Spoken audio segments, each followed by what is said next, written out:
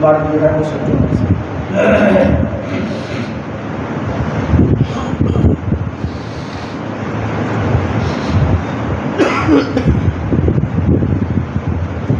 اللہ رب العزت کی حمد و ثنا کے بعد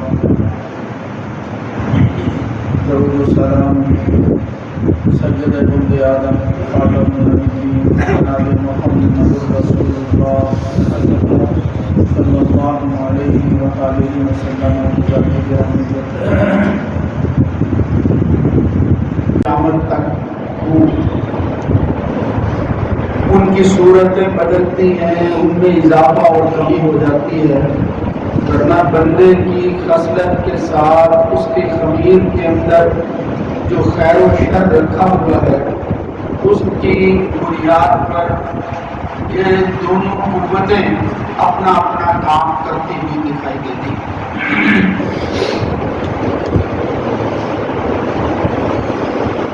اس وقت ہم اس دنیا میں زندگی گزار رہے ہیں، پہلے کی نسبت اس میں کچھ ایسی تبدیلیاں آئی ہیں ہر اعتبار سے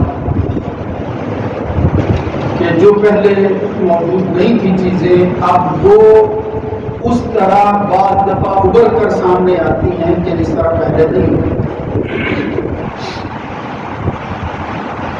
آئے دن کوئی نہ کوئی مسئلہ ہماری معاشرتی زندگی میں وہ ہائی لائٹ ہوتا ہے، لوگوں کی نگاہ اور توجہ کا مرکز بنتا ہے۔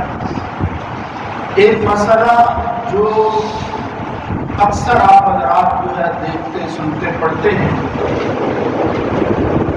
عرصہ دراز سے ہم یہ خبریں جو ہیں وہ دیکھتے ہیں اور اس پر پڑھتے بھی ہیں کہ وہ علاقے جہاں کہیں سرداری کا عنصر شامل تھا،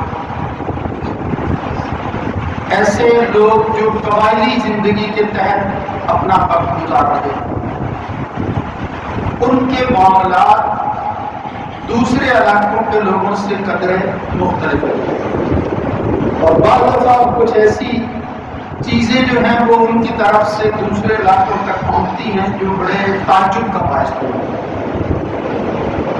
ان میں سے بے شمار چیزیں ہیں۔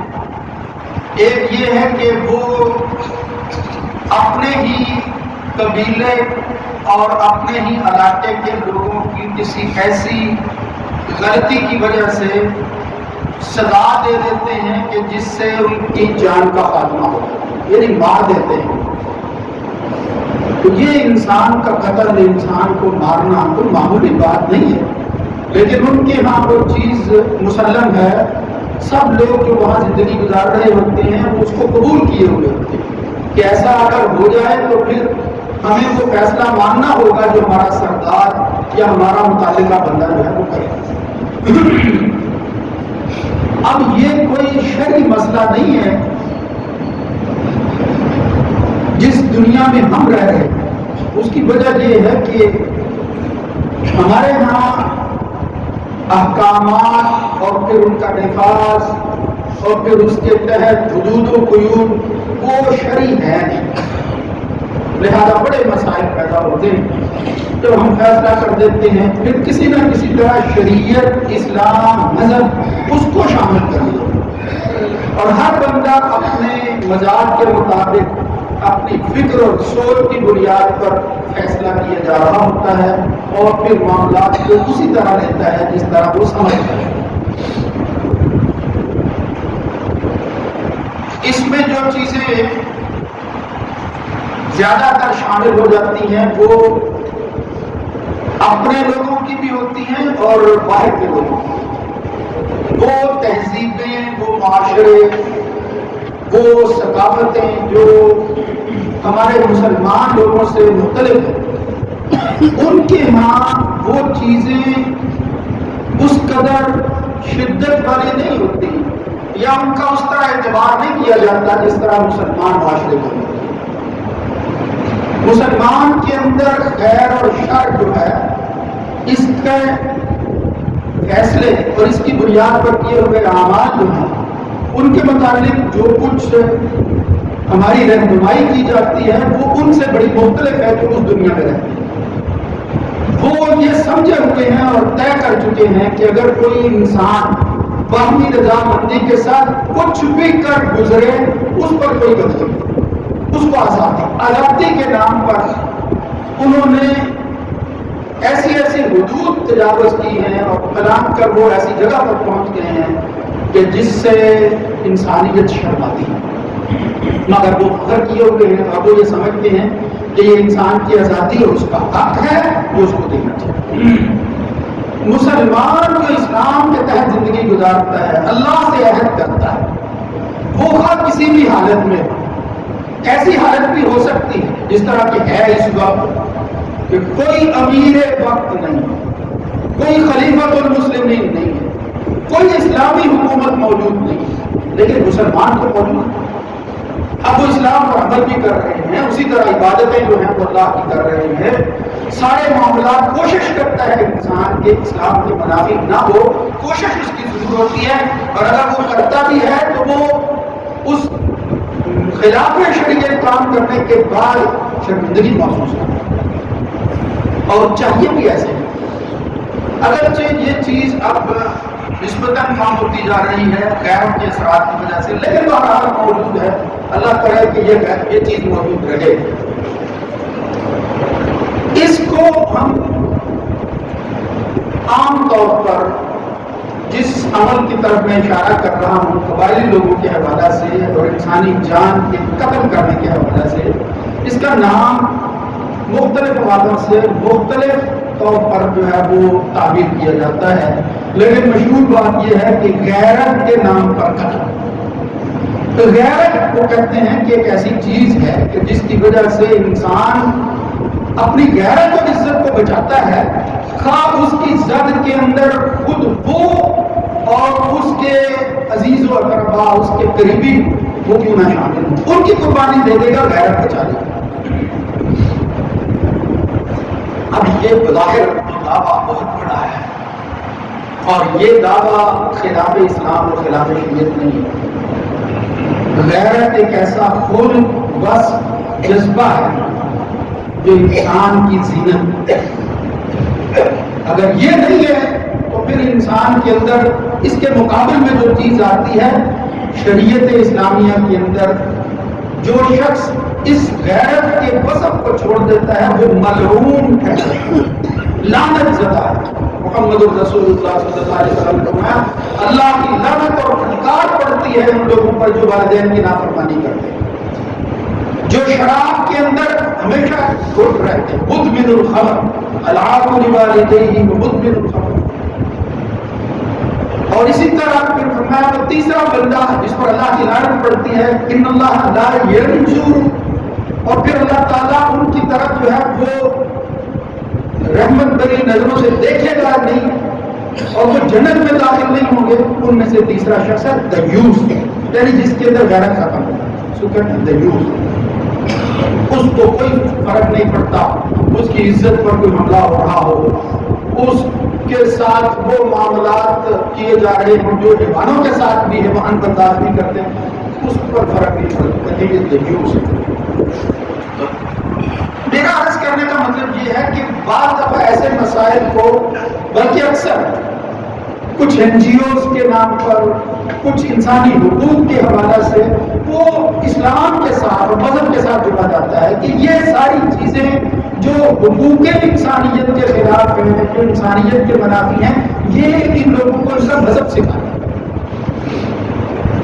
یہ بات وہاں تک ان کی درست ہے، آپ جانتے ہیں کہ مذہب والے ہر جگہ ہی رہتے ہیں، لیکن یہ فیصلے ہر جگہ نہیں ہوتے۔ یہ بلا وجہ ایک الزام ہے جو ہمارے مذہب پر دھرا جاتا ہے، اس کی کوئی حقیقت نہیں ہے اور اس کی صفائیوں کی بھی ضرورت نہیں ہے، لیکن بعض دفعہ چیزیں اس طرح وائرل ہو جاتی ہیں کہ پھر ہمیں یہ ساری توجیہات لوگوں کے سامنے رکھ کے تشریح کرنا پڑتی ہے، اور پھر معذرت خواہانہ رویوں کے ساتھ بتانا پڑتا ہے کہ اس کی حقیقت کیا ہے، یا پھر معافی مانگنا۔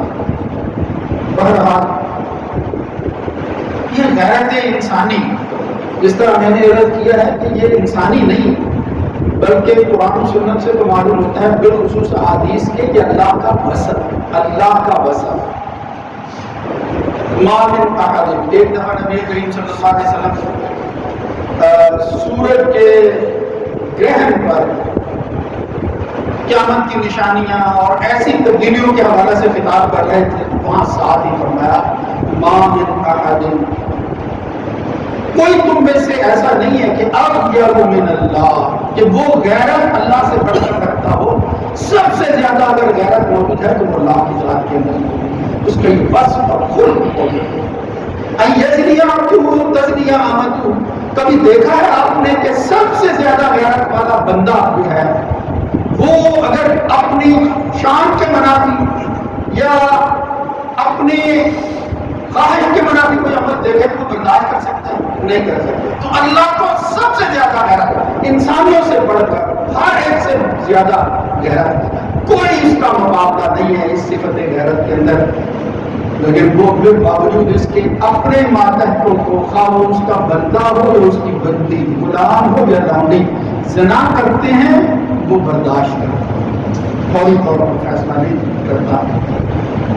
یہ کیا ہے؟ یہ دراصل اس نے انسانوں کو سمجھایا ہے کہ اطاعت، فرما برداری، حدود و قیود کو کیا ہوتی ہے۔ جب آپ نے شریعت کی بات کرنی ہے تو بعض دفعہ بڑی سے بڑی قربانی دینا پڑتی ہے، حتیٰ کہ اس جذبے کی قربانی بھی دینا پڑتی ہے، اور اس غیرت کے مقابلہ کے اندر بھی ہمیں ان اصول و قواعد اور ضوابط کا پابند رہنا پڑتا ہے جو شریعت نے مقرر، ورنہ جذبہ تو انسان کا یہ غیر کچھ اور جو ہے وہ مطالبہ کرتی ہے، اس کا تقاضا کچھ اور ہوتا ہے۔ یہ چیزیں حدیث کے اندر اس طرح آئی، ہمارے فقہاء نے بھی اس کو اپنی کتابوں کے اندر درج کیا، زیر بحث لائے ہیں۔ اللہ کا شکر ہے کہ یہ انسانوں کے اندر ہونے والے معاملات تھے، اس کی طرف رہنمائی قرآن سنت میں موجود، لیکن وہ کیا موجود ہے عام طور پر اس کی طرف دھیان نہیں ہوتا، بندہ پروپیگنڈے کا شکار ہوتا ہے۔ تو میں نے سمجھا کہ آپ کو وہ اشارے کر دیے جائیں کہ جن سے معلوم ہوتا ہے کہ یہ معاملہ ہمیشہ رہا۔ حضرت سعد بن عبادہ، اوس و خزرج دو بڑے قبیلے سے، ان میں سے ایک قبیلے کا سردار تھے، یہ صحابی ہیں، بڑے جلیل القدر صحابی ہیں، بڑے سخی صحابی، بڑے مال والے اصحاب صفہ، دین کا علم جن اصحاب کے ذریعے آگے پہنچا ہے ان کی پرورش کرنے والا یہی سردار سعد بن عبادہ رضی اللہ عنہ، یہ معمولی بندہ نہیں۔ وہ کہتے ہیں ایک دن نبی کریم صلی اللہ علیہ وسلم سے جب شریعت کے اصول، ضوابط اور پھر ان کی بات ہوئی، حدود و قیود کا مسئلہ جو ہے ان کے سامنے آیا کہ یا رسول اللہ صلی اللہ علیہ وسلم، آپ کا کیا خیال ہے کہ لو وجدت مع اہلی رجلا، میں اپنے اہل اور بیوی کے ساتھ کسی مرد کو دیکھتا ہوں کہ وہ میرا حق چھین رہا ہے، حق میرا ہے، چھین رہی اور رہا، آپ سمجھ رہے ہیں، مطلب وہ میری بیوی کے ساتھ وہ معاملہ کرتا ہے جو شرکت مجھے برداشت نہیں ہوتی۔ لم امسہ حتی آتی باربعۃ شہداء، کیا خیال ہے کہ میں پھر اس کو کچھ نہ کہوں یہاں تک کہ میں 4 گواہ ڈھونڈتا پھروں؟ یعنی اسلام نے جو حد کے نفاذ کے لیے اور کسی پر جو ہے وہ جرم کے ثبوت کے لیے چیزیں رکھی ہیں، ان میں سے یہ ہے کہ 4 گواہیاں، اور میں گواہ ڈھونڈتا ہوں۔ تو نبی کریم صلی اللہ علیہ وسلم وہ فرماتے ہیں ہاں سعد ایسا ہی ہے۔ اب یہ بات سعد کے مزاج کے مطابق نہیں ہے، مطلب کیسے بندہ برداشت کر سکتا ہے، ہم بھی ایسے ہی سوچتے ہیں۔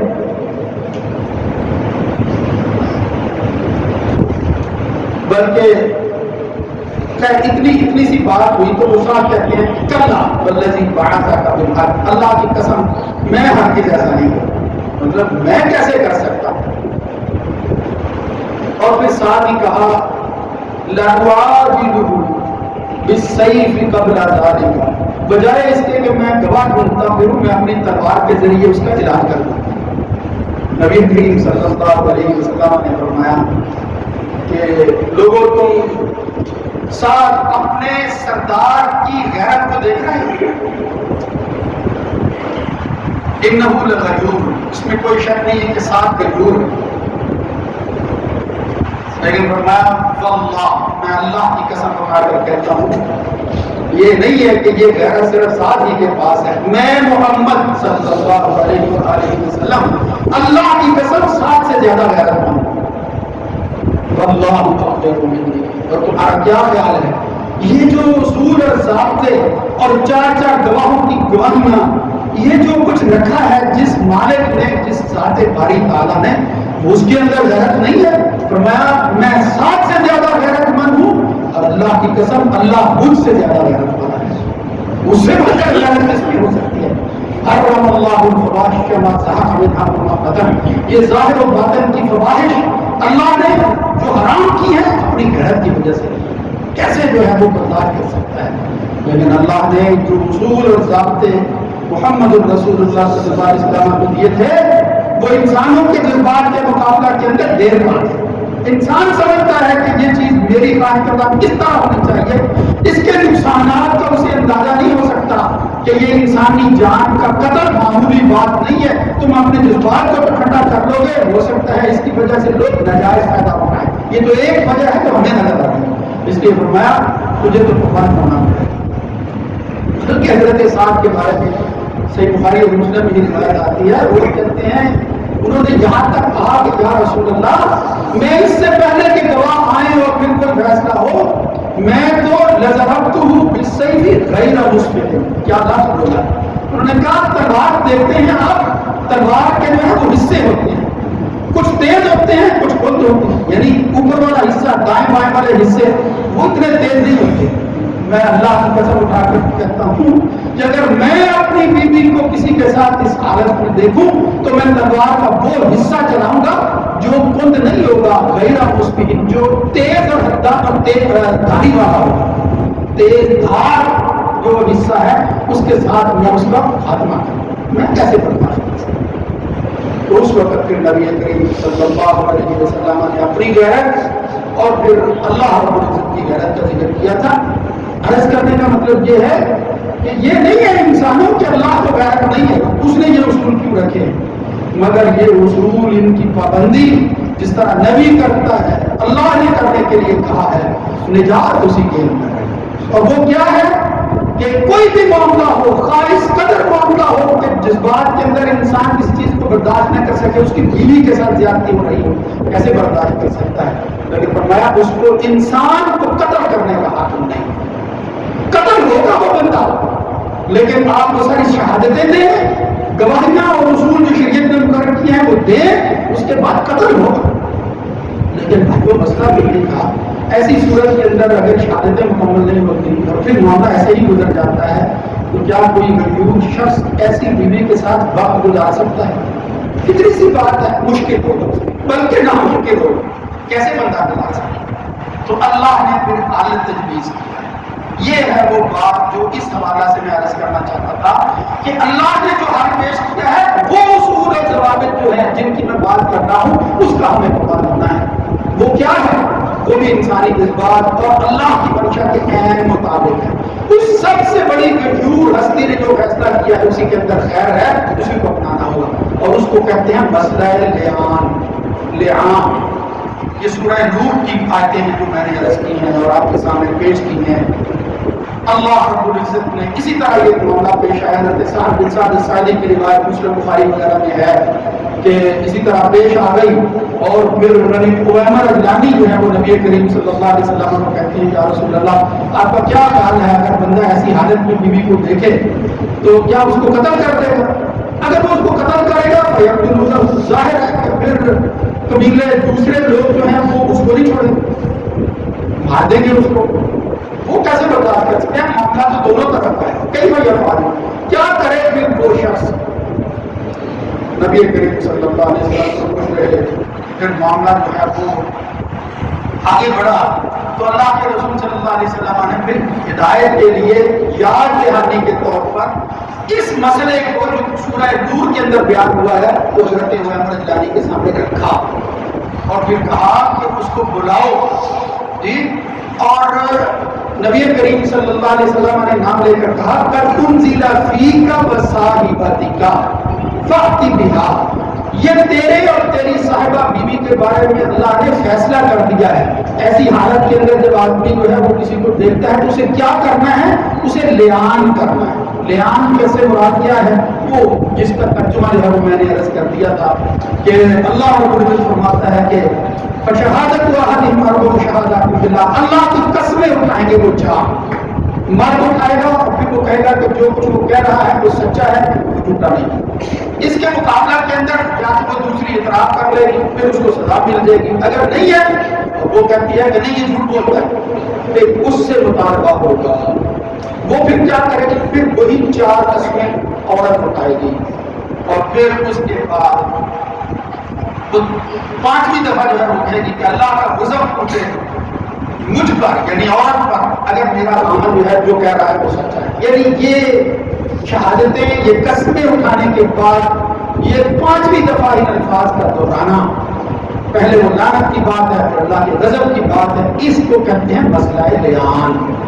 یہ نبی کریم صلی اللہ علیہ وسلم کے زمانہ میں ہوا اور پھر صحابی کہتے ہیں کہ ہم نے دیکھا فَتَلَاعَنَا فِي الْمَسْجِدِ، نبی کریم صلی اللہ علیہ وسلم نے پھر میاں بیوی کو بلایا، ان دونوں نے اللہ کے رسول کی مسجد کے اندر اس لیان پر عمل کیا، قسمیں اٹھائیں، لعنت اور غضب کی بات کی. اور پھر وہی شخص کہتے ہیں کہ اگر معاملہ یہاں ہی چھوڑ دیا جائے تو اس کا مطلب یہ ہے کہ ان امسکتها غضبت، کیا فرمایا؟ غضبت ان امسکتها، اگر میں پھر اپنی اس بیوی کو اسی طرح اس لیان کے بعد بھی رکھوں تو اس کا مطلب میں نے جھوٹ بولا ہے. نبی کریم صلی اللہ علیہ وسلم نے کہا نہیں، رکھنا نہیں ہے. پھر کیا کرنا ہے؟ ہدایت دی اور پھر فطلقها ثلاثا، اس نے 3 طلاقیں دے کر جدائی اختیار کر لی. اس لیان کے بعد میاں بیوی اکٹھے نہیں رہ سکتے، دونوں الگ ہو جائیں گے، دونوں الگ ہو جائیں گے، جدائی ہو جائے گی. لیکن جب تک وہ شہادتیں مکمل نہیں ہے، اس لیان کے طریقے کو اختیار کرنا ہے، قتل کرنے کا حق جو ہے وہ کسی کو نہیں ہے. یہ حدود کو اور اس کے نفاذ کو اپنے ہاتھ میں لے کر حاکم وقت کی پرواہ کیے بغیر فیصلہ کر دینا اس کی اجازت نہیں ہے. یہ صحیح بات جو ہے وہ یہی ہے. اگر جس بات کے اندر کوئی کرتا ہے اس کا حال کیا ہے، پھر لمبی باتیں ہیں. اور پھر ایسی صورت کے اندر لیان کی شکل کے اندر بعض اوقات ایسی صورتیں پیدا ہو جاتی ہیں.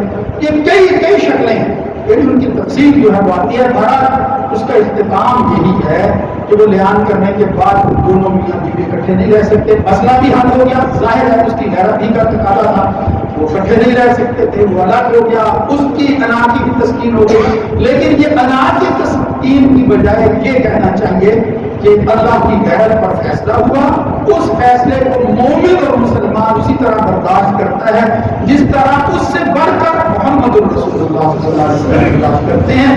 اگر ان سے زیادہ غیرت والا برداشت کر رہا ہے تو اس کو کیا حق حاصل ہے کہ اللہ کی غیرت اور محمد صلی اللہ علیہ وسلم کی غیرت کو جو ہے وہ پھیلاتا ہوا اپنی غیرت کو جو ہے وہ ترجیح دے، پھر ان کے پرواہ نہ کرے کہ وہ غیرت والے نہیں ہیں، میں زیادہ غیرت والا. یہ کسی مسلمان کو حق حاصل نہیں ہے. لہذا شریعت کے حدود اور قیود کی پابندی اور اس کے تحت جو ہے وہ اپنی خواہشات کو لینا اور اس کے مطابق زندگی گزارنا، یہی ایمان اور اسلام کا تقاضا ہے. اللہ رب العزت میری تھوڑی بات کو جو ہے وہ زیادہ سمجھنے کی توفیق نصیب فرمائے، حق پر قائم رکھے. اس سے متعلقہ مسائل کافی زیادہ ہوتے ہیں. میں تو عام طور پر کوشش کرتا ہوں کہ اس طرح کی بات جو جب وہ ہائی لائٹ ہوتی ہے زیادہ نہ پھیلایا جائے تاکہ کسی فتنے کا سے بچا جا سکے. لیکن چونکہ مسئلہ ہی ایسا تھا، عام لوگ پوچھتے ہیں اور پھر یہ رہنمائی بھی موجود تھی جس کی طرف توجہ نہیں دی جاتی، تو میں نے یہ بات عرض کر دی ہے. اللہ تعالیٰ کسی کو سمجھنے کی توفیق نصیب فرمائے. اللہ رب العزت معاملات کے اندر غیرت کے جو حدیں اللہ اور اس کے رسول نے مقرر کی ہیں ہمیں انہیں کا پابند فرمائے، انہیں کے تحت زندگی گزارنے کی توفیق نصیب فرمائے اور بڑی سے بڑی اپنی خواہش کو جو ہے وہ قربان انسان کر دے اللہ کی خاطر اور اللہ کے رسول کی خاطر. قبول کو بھی حاضر سے